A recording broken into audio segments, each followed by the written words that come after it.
Welcome. In front of me is an HMD Skyline, and today I will show you how you can hard reset this device through settings. So to get started, you will want to open up your settings application, and in here scroll all the way down to System, and then select Reset Options. From this right here, we want to utilize the last one, which is Erase All Data, Factory Reset. This will present you with the info of the data that will be removed by this process, which includes things like music, photos, and user data, which I would consider are probably the most important things. And additionally, the Google account that will be removed from the device. Anyway, we're going to select right here, Erase All Data. If you have some kind of screen lock, you do need to confirm it.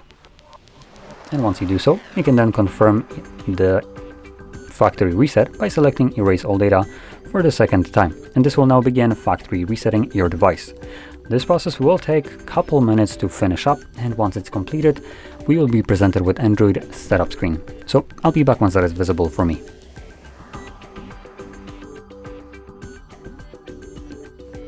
And as you can see, the process is now finished, and you can set up your device however you like. So if you found this very helpful, don't forget to hit like, subscribe, and thanks for watching.